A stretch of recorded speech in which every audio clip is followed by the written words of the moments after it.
Hey folks, today we got our first patch for the new Coronations DLC for Crusader Kings 3, and in this video I'm going to cover the patch notes. We'll quickly talk about their apology they posted on the website, and then also in the second half of this video I'm going to give you my overview, my initial thoughts really of this DLC in a classic Malforian waffle kind of video. Some of you have asked for that, so I do want to give that to you. That'll be the second half of the video. But as I said in the first half, they did do this post called a long due apology. And this was the QA manager coming out and saying, yes, we kind of dropped the ball with this DLC. We're very busy with All Under Heaven. We're very busy as a team in general. And these things kind of got left behind. And then we released it in a state they're not very happy with. I mean, they did charge us $5 for it. So I don't know. I do appreciate these apologies and them saying they're going to try to do better in the future. But I also think some of the problems with this DLC is like structural with it. Well, not really structural. I'll get to that in my waffling bit in the second half of this video. But more like the decisions between rewards and how things work are just wrong in the way they've been set up. Like whoever designed this, although they do say in this post they were very quickly making changes and they didn't get time to really make sure they work. The content they put out still just doesn't make sense if you've played Crusader Kings.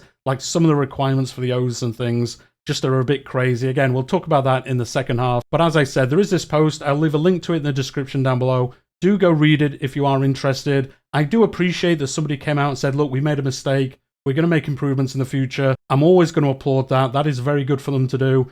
Would we like it to have released without any of these issues? Yeah, we would. But at least they've come out and said, look, we're going to try do this. And in the future, we're going to try restructure how we do things to make sure we don't have another one of these happening. We have got All Under Heaven coming next. I think all of us know that has to release in a very good manner. Like it is the biggest release of the year for Crusader Kings. There's a lot going on in there. We've got China, Southeast Asia, Japan, a bunch of new features, the new map, the improvements to the map that they showed off before, like how the map actually looks. So there's a lot of stuff going into that. We've really got to hope that comes out well. I'm not going to say it's going to like sink the game if it doesn't come out well, but it would really put a dampener on the game, I think, if they release All Under Heaven and it has some of the issues this DLC has. But anyway, let's get on to the actual patch notes themselves. So you can see here 1.17.0.1, and this is the changelog for it. Most of this is around the oaths, which isn't surprising. I think that was the major feedback people had. You can see at the top here, a bunch of it is around the special buildings, making them easier to build, making the modifiers a little bit more sensible. The fact that they gave so much night effectiveness, for example, and then you had 3 of them and you could upgrade all of them. Like you could really stack some of these modifiers. And we do hope ultimately they're going to get away from some of this stat stacking that we are seeing in Crusader Kings. This is a problem in other Paradox games. But really lately, with a bunch of these modifiers, a bunch of these rewards from things, you can see this modifier stacking really starting to happen. And that is some of the feedback I'm going to talk in the second half of this video. You can see from this, they're also going to shout out the requirements for some of these buildings. It is funny, when I was streaming it last night, I was like, oh, I might do this one. And then somebody in the chat was like, oh, you can't do that because you're tribal and you don't have the technology to actually build those buildings. Even though it doesn't tell you, you don't have the requirements to build that building. So they're going to change that. They're going to make sure it does call out if you need that, or they're going to remove those requirements if they can do so. They're also increasing how long you've got from 10 years to 20 years, and then also reducing how many of these buildings you have to do as well. The next one is around the Alliance Oath, and that is changing from 5 alliances to 3. The Building Oath, the generic one, is reducing from 10 buildings to 8, and also gives you 20 years instead of 15. The Legendary Hunt has changed, yes, from 3 to 1, but no change to the general hunt, which is like the alternate way to do this. So it's 1 legendary hunt or 10 within 40 years. And for those of you that aren't aware, it isn't host 10, it is be successful in 10, which is kind of crazy, even with 40 years. And as I'm going to discuss in the second half, I know I keep saying that, that is something we're going to talk about quite a bit around the design of this DLC, like the rewards and things like that. They've also fixed the Prepare Oath decision, so it checks for the proper scope and its requirements. And also they've removed the gold cost for this. The next thing is actually really good. Added 2 new modifiers for the AI. So if they choose a Warlike Oath, they'll actually go to war more often. Similarly, if they choose a Peaceful Oath, they'll also declare war less often, obviously working towards actually doing those oaths. I guess before they were saying, we'll pick the peaceful one, and then immediately declaring a war on somebody else. Obviously, that just doesn't work, does it? They've removed the health bonuses and malices from the Prepare the Air rewards. I actually thought this was intentional, because I thought it was like, not a reward for all the stress, but obviously you've gone through all that stress to make sure your air is good and got all those bonuses. I thought losing some health was intentional because it's obviously like the stress of doing that has affected your character. I can see how some people probably didn't like that, so I'm not surprised it got removed, but again, I kind of thought that's how it was supposed to work. They've fixed the end of struggle oath, so it actually tells you which struggle it's talking about, and they've also massively increased the time from 20 years to 50 years to complete it. They've increased the time available for the Repent Oath from 10 to 20 years. I think that's to do 3 pilgrimages. So yeah, to do that in 10 years is pretty close to try to get that completed. And then below that, they've made some other minor changes as well. So I will say these patch notes are a good start. They have fixed, I think, the major issues here. There are some more things we're going to talk about in a second that I do think they will change. And they did say in here there are going to be future patches as well. This is just the first one to get the major things out of the way. There is going to be some balancing stuff coming in the future. So let me know what you think about this. It is cool to see them get this out one day after the DLC. I guess the early access people,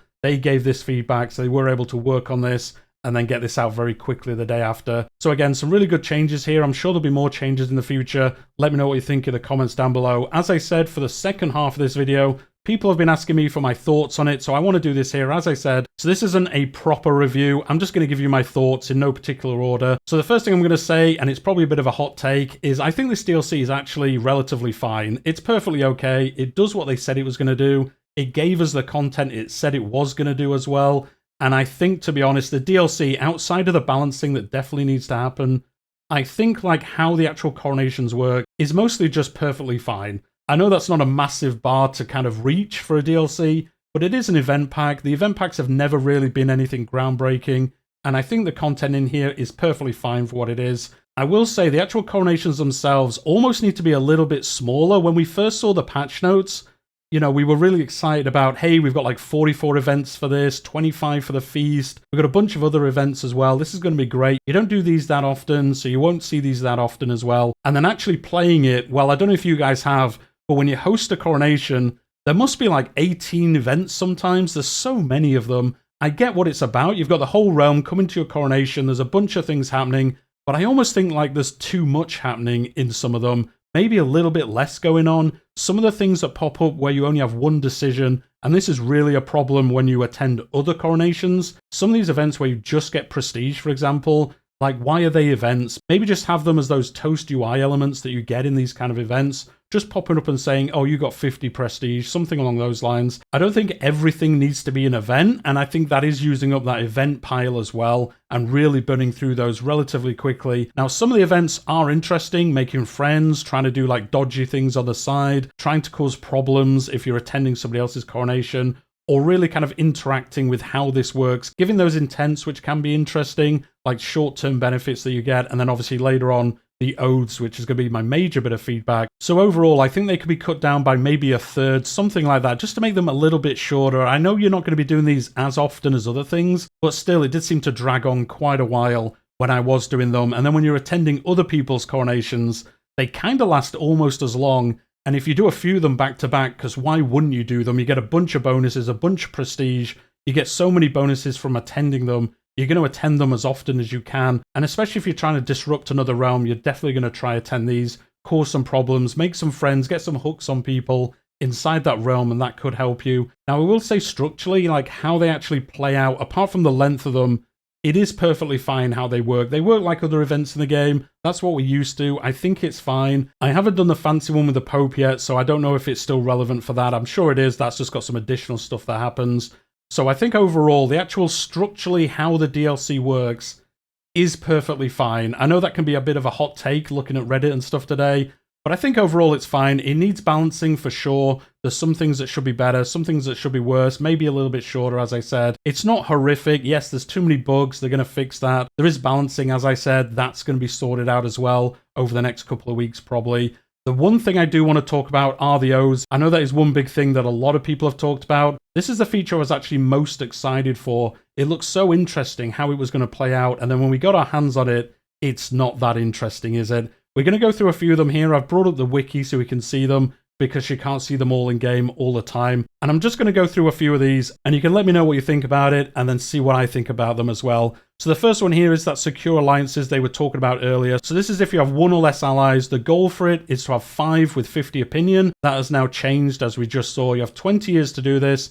The rewards. Now, I will say this rewards column is generally okay. You get legitimacy, prestige for nearly all of them. You do get opinion and cultural acceptance for this one. I will say this kind of dilutes legitimacy even further. I think ever since that system was brought in, you can almost ignore it now. Yes, you can sometimes end up in situations where you don't have any legitimacy, and that does make the game that bit harder.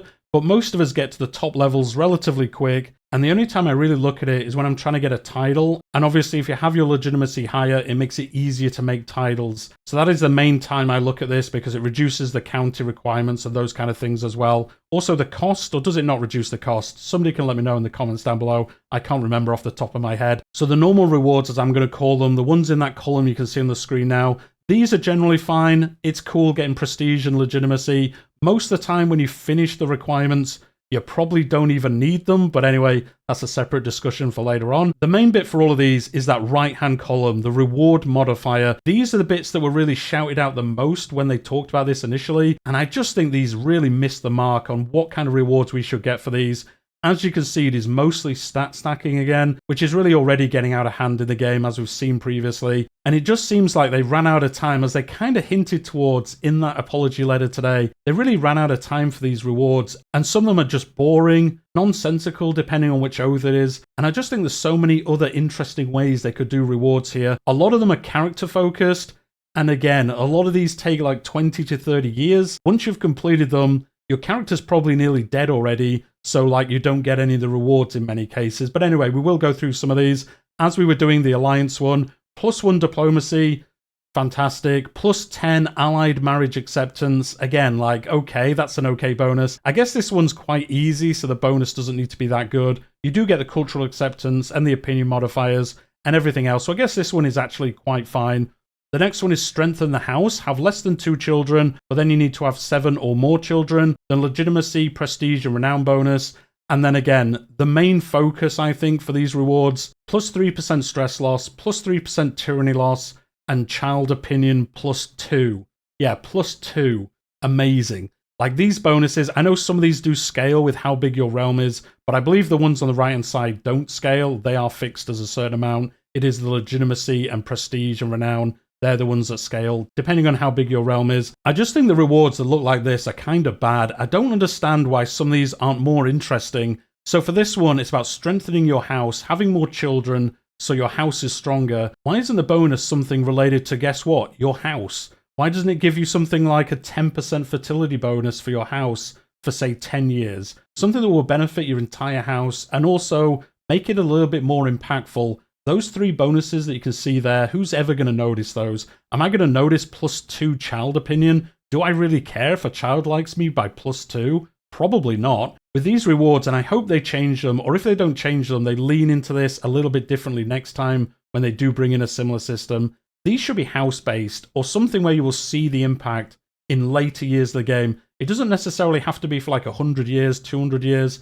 Even if it's just 20 years, it's just so much more impactful and actually would make me want to do these. Like, why would I ever do this option? I guess, yes, if I'm desperate for legitimacy, prestige, or renown, it's quite an easy one. So I might do it if I don't want to do any of the other ones. But anyway, let's look at some of the other ones. The next one is consolidate kingdom or empire. Well, actually, I'll couple this together with expand the realm, because I think both of these two are relatively fine. These are things you're probably going to be doing anyway, so they're really just nice bonuses on top of what you would have been getting anyway, because you were probably going to expand your borders in your gameplay anyway. So these both give legitimacy and prestige, that's fine, but then they give +1 martial, +15% legitimacy gain, and +10 courtly vassal opinion for consolidate the kingdom. The expand the realm is very similar, but different vassal opinion instead. Like I said, nothing groundbreaking. You're probably going to pick this one if you're just generally playing the game. But as I said with the previous one, why isn't this something more interesting? Why doesn't this change maybe your house to be more belligerent? Maybe they'll do more wars. Maybe you could get something where it like reduces the casus belli cost for your house members, maybe even your dynasty members if you really wanted to push it that far. But I think most of these are focused around your house and your realm, so it would make more sense for them to be house bonuses. It also does restrict how far they would affect the game as well, but why not have that? Why not have a house bonus for this? Or even link it into the legend system. Maybe have a legend seed that comes from this. Maybe it's cheaper, so you can do some of those legends, because they get very expensive. But maybe if you've done all of this, you get a cheap legend, it gives a decent bonus, and then you can do that as well. Again, something you work towards and get a reward that you'll actually feel. The next one is ensure the peace. Less than 1 year in peace for this one to be active.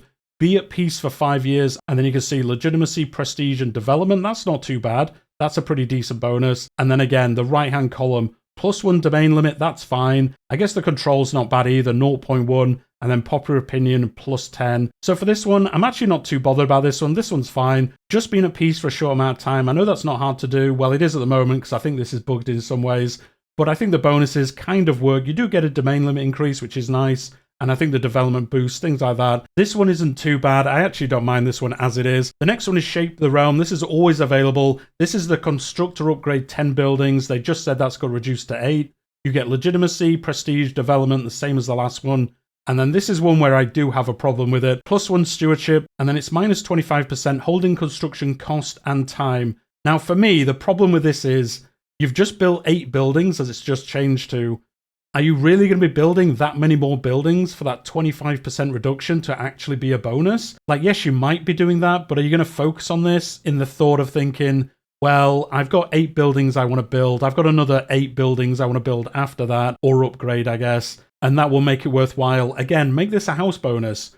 Get a house reduction cost and time bonus. Yes, reduce it, because otherwise it could be too powerful. Make it like -10%, but it's a house bonus for like 40 years, something like that, where somebody would see your house and say, oh, they're builders over there. That's what they're known for. You'll get some reduction in cost and time. Throw in like +2 stewardship if you want to, but really move it into these house bonuses. As I talk through these, you'll see that's a frequent change I am looking for. The next one is Purge Pretenders. This one's actually really interesting and crazy powerful. So this is getting rid of claimants that aren't your children for your titles. Again, legitimacy and prestige, and then +1 intrigue. Again, what's the point in that?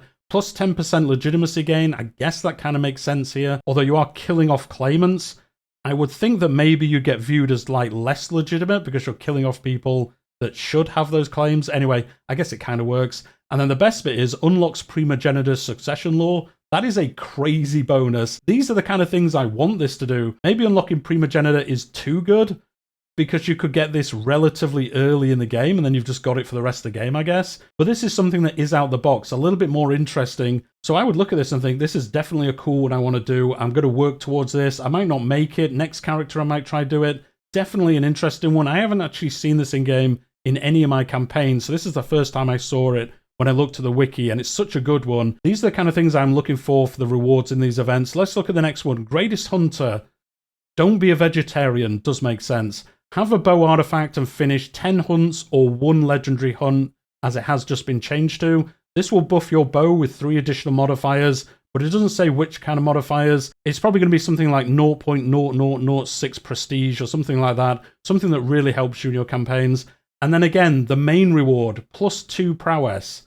If I've done 10 hunts, I've probably got enough prowess. The next one is even crazier. +10% hunt prestige rewards. Why would I need that if I've done 10 hunts? I've probably maxed out prestige. I know you can spend prestige on different things, on like armies if you're tribal. You can spend it on buildings, things like that. You can spend it on casus bellis. Obviously, all these different things you can spend prestige on. So you do generally always want more of it. But the fact you've got to do 10 successful hunts, you're probably swimming in prestige by the time you've done that. So why is that the bonus? It's just a terrible bonus. Again, similar to the previous ones.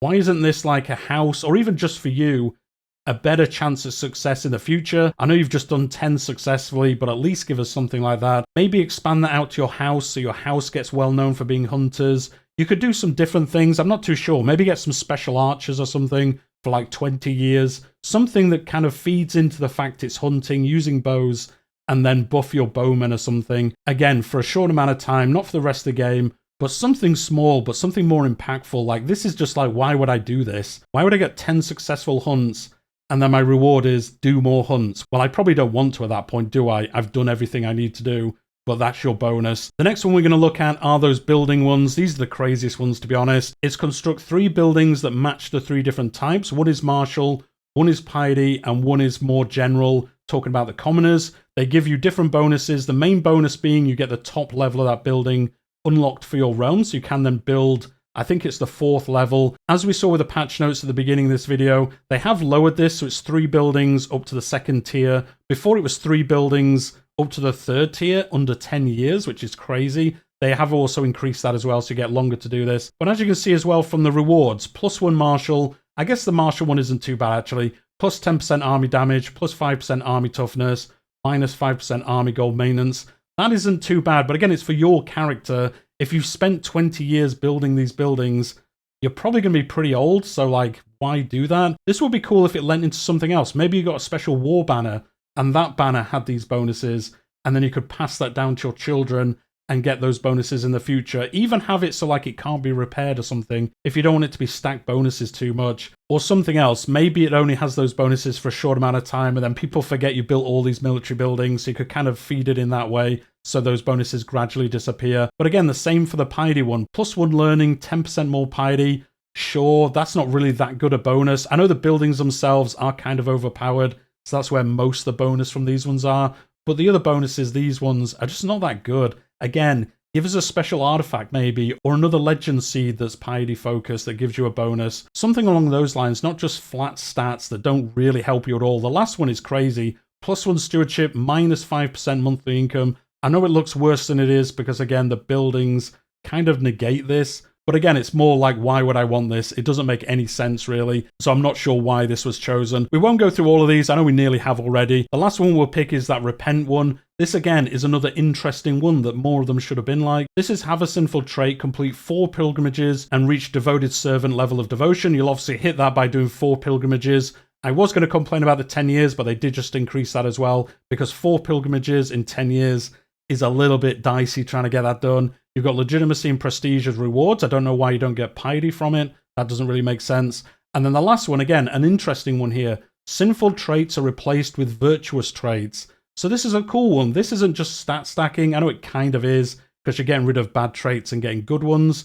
But this is interesting. You could have a very unvirtuous character, do this, put the effort into it, and then you become virtuous. And if you think of history and stuff like that, this is something that could have happened. You know, a very bad character, a very bad person in history. Well, I'm going to go on all these pilgrimages and prove I'm a virtuous person. And then that is shown in the game as well. So this one and the primogenitor bonus one, these are the kind of things I was looking for in this. There's also the one where you get like a free university if you do the learning one, which again is a cool bonus. It's a very good bonus, in fact. It's actually crazy good. But some of the other ones just either don't make sense, or the bonuses you get so late in your life, you're not going to be able to use them. So like, what's the point in doing it? I might as well do one of the easier oaths instead, because I'm either not going to hit it, and then I fail it, and then I get the negative modifiers, or even if I do hit it, the bonus just isn't worth doing, because potentially I'll be dead at that point, or pretty close to it. Well, obviously I won't be dead, then I couldn't have done it anyway, could I? So anyway, you know what I mean, guys. So this is my major feedback on this DLC. Like I say, structurally, I think it's generally fine. Once they balance it, once they get rid of the few bugs they've got, well, I guess more than a few. Once they've got rid of the bugs they've got, I'll say, I think this DLC will be perfectly serviceable. It's $5. It gives you coronations. You can get on some adventures. You can have all these different things that are happening. But I think for the O's, they need to go back in and change how these work. Or if they're not going to do that, at least look in the future for when we have something similar to this, change the rewards so they're not just stat stacking even further with everything else that we've got. It is something a little bit more interesting. Make them house-based bonuses, as I said. Even dynasty bonuses would be cool, or even something else. Make it just a county bonus. If you build all these buildings in one county, maybe that county gets a crazy development boost for a long time. Something along those lines to get these stats out of characters and into other areas of the game that make sense. Again, the hunting one, it's all about using bows. Well, why not have your bowman be better? Get a special version of bowman. Even get some commanders that are crazy good at archery. I know that's like a weird thing to have, but why not? Why not have these special archer knights or something, which you could get for like 50 years, and then over time you like forget you're that good at it, and then you'd have to do it again to bring them back. Something along those lines. Just spice it up with these rewards. Anyway, guys, I don't want to keep you any longer. It's me just waffling on about Crusader Kings. Let me know what you think about it in the comments down below. Let me know if I'm wrong about anything. I'm sure I am about a few things. But let me know if you agree with me, like how the rewards should be and how you think about the DLC as well. So hit the like button if you did enjoy the video today. Hit that downvote button if you didn't enjoy the video today. You know, you're just not here for feedback. That's understandable. Just go off and rage on Reddit for a little bit longer. I'm only joking, guys. Don't take it seriously. And then if you're interested in EU5, I'm also covering that game in a very similar manner. That is coming out in November, and I've covered all the dev diaries. That is the next era of history after Crusader Kings by Paradox. So do stick around for those if you are interested. But we'll leave it there for today, and I'll see you all next time.